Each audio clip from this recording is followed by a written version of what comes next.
Good day, Canada. Good evening, Asia. It is Thursday, 12 p.m. here in Toronto, and it's time for our webinar on immigration and visas to Canada.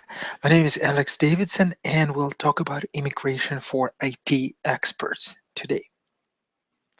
Well, today, one of the rapidly developing sectors of economy is, of course, the IT industry. And many of you, our listeners today, are professionals in this field.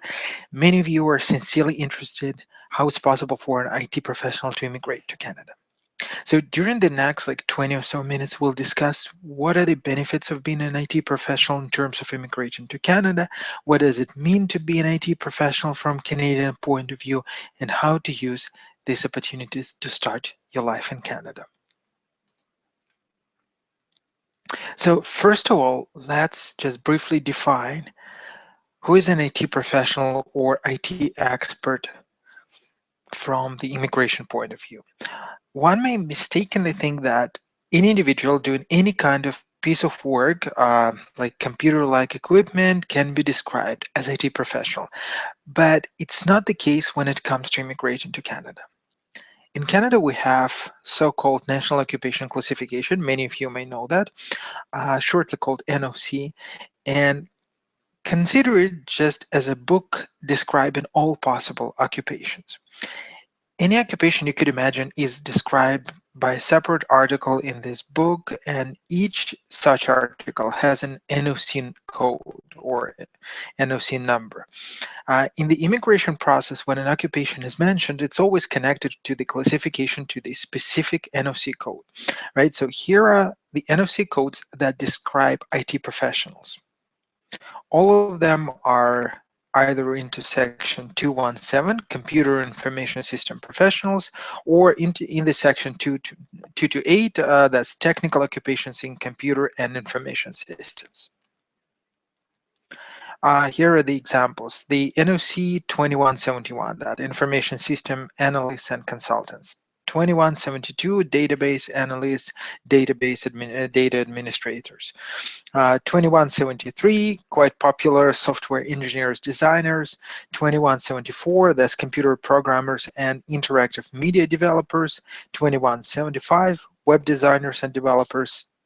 Then the section 228. 2281 computer network technicians, 2282 user support technicians, and 2283 information systems testing technicians. However, despite this seemingly simple approach, applicants often make mistakes when they insist that they are IT professionals, while in fact they are not. So some examples of NOC codes that do not actually fall into the IT section of classification could be easily mistaken and not IT related ones. So say 2147, computer engineers. Computer engineers, that are the individuals who design and build computers and their components. They are engineers, but they're not the specialists dealing with information and information technology. I understand that you might say, well, the edge is quite thin here. My occupation or my job duties could fall into this or that category. So yes, it's sometimes hard to define, but remember the fact that engineers, especially computer engineers, are those who design computers, those who develop parts of the computers. They're not people who are dealing with the information technology directly. The other one, NOC, just for example for you, which is usually mixed up with the IT, is 2133 electrical and electronics engineers. They work with various electronics, including computers, including computer equipment. But again, that's not the people who deal with the information technology, right? So they're not IT professionals, they are engineers. IT specialists are always, of course, in high demand Canada-wide. And the reason is quite simple. IT specialists are required in pretty much almost every branch of economy, from exploration of natural resources to, of course, high-tech industries, and from smallest family businesses to multinational corporations. The industry itself is blooming, and there are numerous workplaces, and at the same time, IT professionals not only borderless skills and knowledge, but also usually have quite allows them to get employed without an issue.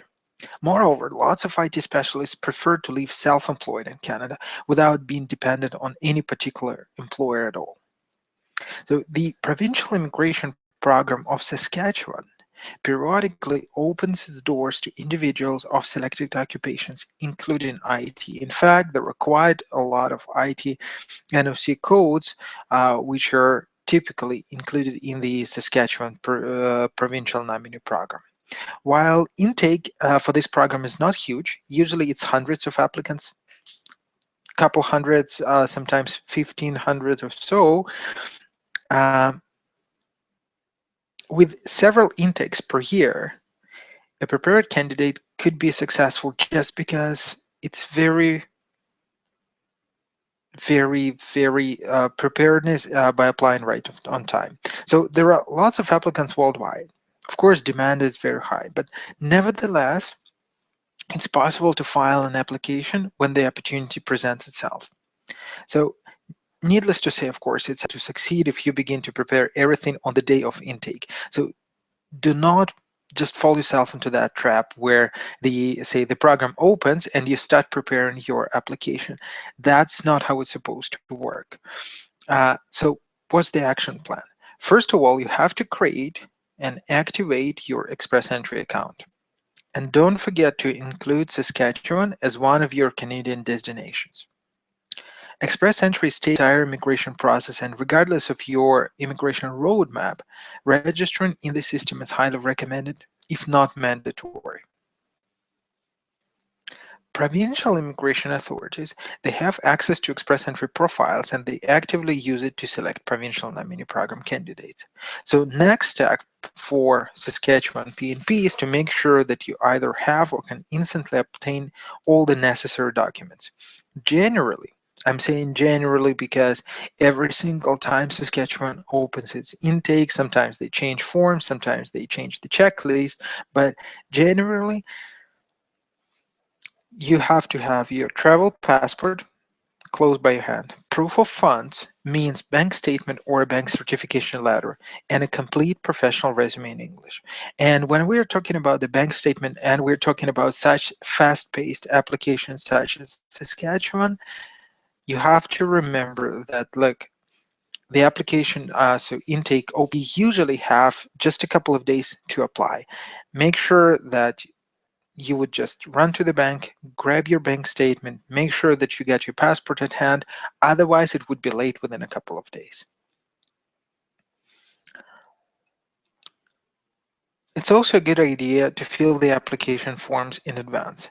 Though there is a chance that the forms would be updated in the next intake, it's usually easier and much faster to retype or copy paste everything from outdated forms than to start filling everything from the scratch. Just remember that this is the time-sensitive matter, since Saskatchewan provincial nominee program is very popular, and you would compete with other candidates waiting in full preparedness for the doors to open. At the end of the day, the program is pretty easy to apply, right?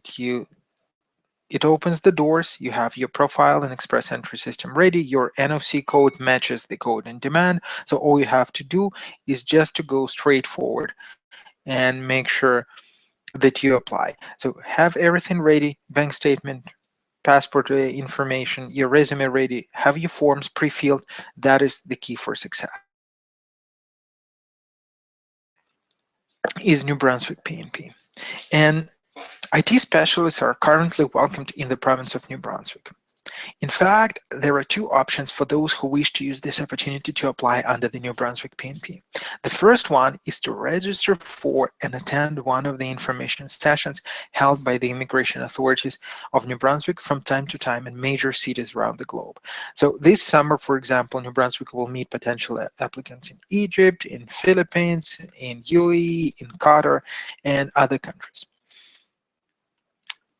What are those information sessions about? Well, New Brunswick may conduct the events in different formats, from simple seminar to series of interviews with the candidates.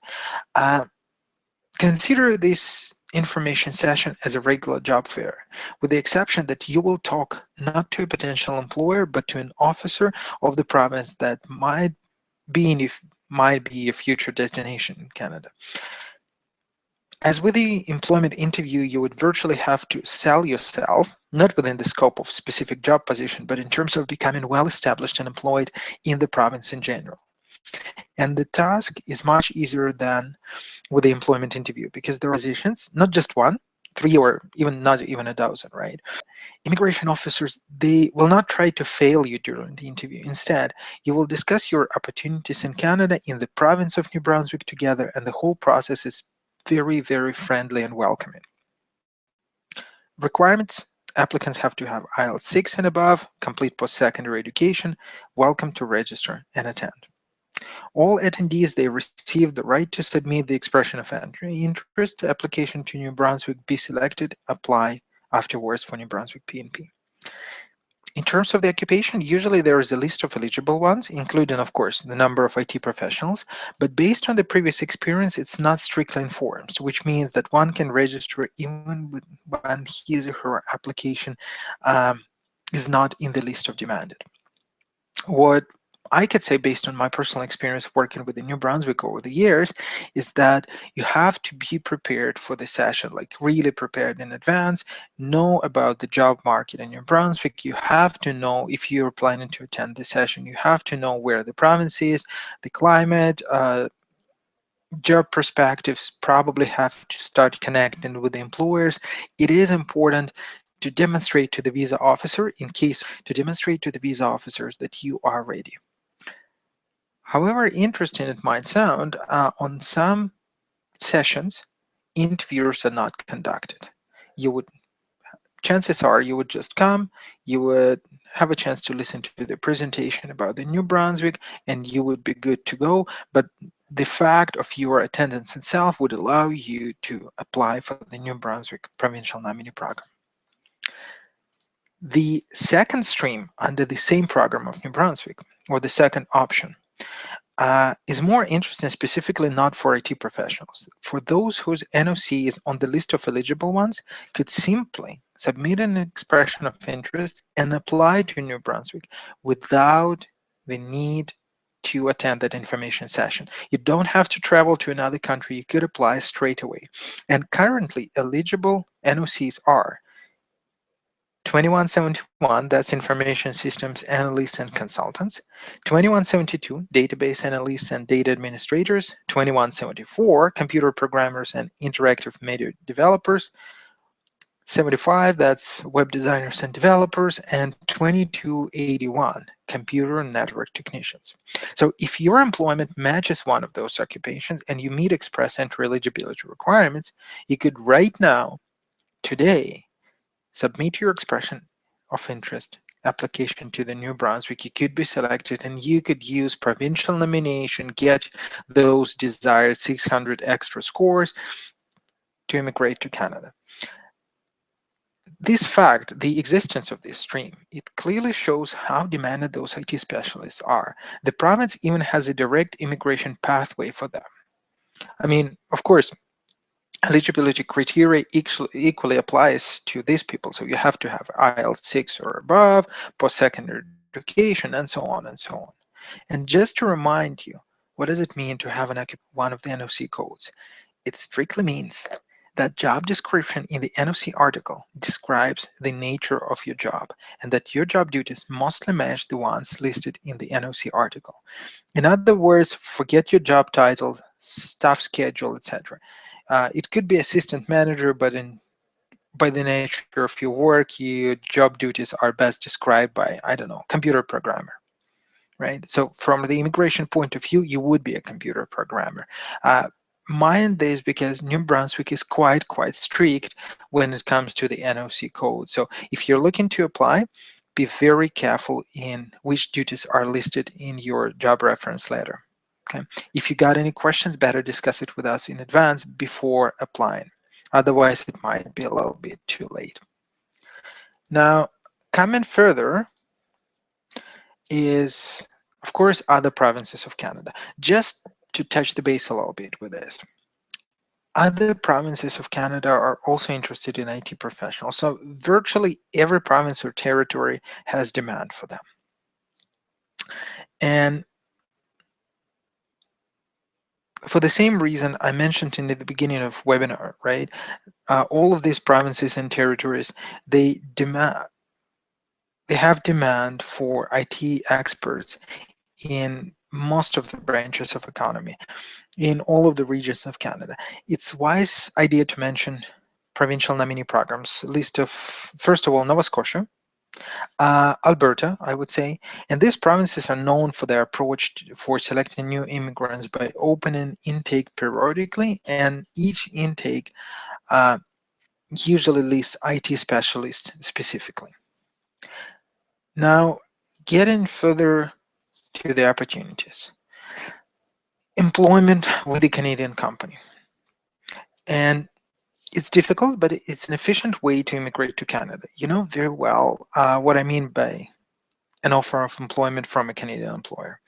It's indeed quite hard to secure such an offer, but there is one thing to consider. Based on our practice, most successful applicants with employment offers are, guess who? IT professionals. And of course, there's very strong reason for that. In addition to the factors I mentioned earlier, generally good English and universal knowledge, there's one more thing that puts IT specialists in privileged situation when it comes to seeking employment in Canada. Very often, the employment could be a remote one. So here's how it works. So we'll say when an IT specialist posts a resume on a popular Canadian job board, the employer is free to hire him or her right away, given that the nature of works allows that distant employment. Moreover, many Canadian employers, they prefer to hire remote workers due to the fact that the cost of living in many countries is much less than in Canada, which in turn, of course, means that employees' salary expectation would be much lower. There are thousands of programmers and web developers worldwide who are working for Canadian employers without leaving their homes. Neither Canadian work permit nor LMIA is required. All you need in this situation is to demonstrate your skills and knowledge every day, to work hard and prove that you indeed is a valuable asset for a Canadian company. And as we see in many cases every year, this relation escalates between a relation between an employee and employer escalates to a level where an employer is willing to go through the LMIA process and help you to immigrate.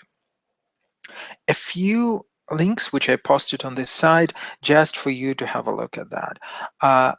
Specific job boards. Of course, itjobs.ca, have a look at that one. Kijiji.ca. There are many entry-level positions. Not all of those employers would be, of course, willing to seek for, say, foreign applicants, but if you come to Canada, that's probably the website number one for your job search, at least for the entry-level positions. Quite convenient, and many job postings are in there. LinkedIn, well, you know better than me that it's a wonderful tool, not only to look for employers, but it's also a wonderful tool to look for recruiters who are hiring for Canadian employers. It's their job, so help them to do that. One more thing to mention is the membership in Canadian professional organizations. So CIPS, that's Association of Canadian IT Professionals, they provide memberships for foreign applicants. Not necessarily you have to get that membership. I'm not really sure if it helps or doesn't help to find your job in Canada, but look, they have their own job post, they have their own job board, and it might be a good idea to demonstrate to your prospective employer in Canada that you have association with that Canadian professional organization. That could be considered as a benefit when your resume is screened. And well, last but not least, of course, studies, education. Our webinar would be incomplete without that, right? There are numerous of programs for those who are willing to upgrade their skills qualification. And usually it's not a problem, of course, for IT professional to find a suitable program. Canada is known for its well-developed IT industry. Study programs in the IT field are indeed top of the line, and they attract students from all over the world. And immigration officers take this fact into account when they process study permit applications. So very often these officers, they question applicants wishing to study like business management, administration, hospitality, because usually these programs could be found virtually everywhere in the world. But when it comes to the IT, applicants' decision to come to Canada for studies is quite natural because sometimes it's very hard to find comparable programs in quality, in quantity in other countries in the world. And considering the fact that Canadian education is generally cheaper than, say, anywhere in the States or United Kingdom, Canada could be a quite obvious choice. Of course, foreign graduates, as you might know, they receive the right to work in the country, and usually they secure employment quite easily, just due to the fact that IT industry is flushing. On this slide, I tried to mention just my own perspective of the largest metropolitan areas in Canada and what you might expect be looking for if you're coming into them as an IT professional. So Toronto, of course, largest city of Canada, lots of job opportunities in here. In the IT field, they are numerous, specifically in banking, in networking, in security, you name it. Vancouver is famous for security, IT industry, gaming industry, and Montreal traditionally, I would call it the IT center because such big companies as IDAS Montreal is located in there. So gaming, network, telecommunications, banking industry, you would probably be able to find and secure your job in these industries in Montreal. And well, last but not least, um, as usual, quite obvious, that's the express entry. Forget about express entry by itself. Do not forget that express entry provides that opportunity for you to apply, and it's expected quite naturally that somewhere in the midst of fall or in the late fall, even if you haven't used scores from the provincial nomination, that express entry score would fall below 400. So you would be able to apply immigration without any additional nomination, provided that your language skills, your work experience, and your education is sufficient. Now, just to wrap up, as usual, the main purpose of the webinar is pure educational, of course. I just wanted to show you how to look at the immigration and how to see these opportunities for IT specialists. So being a successful immigration applicant, it usually means to explore all the options and all the streams available today. For information technology, opportunities and these streams are ample. Just to give you a few examples which we discussed, right? So we spoke about Saskatchewan, simply because it opens and reopens the doors quite often.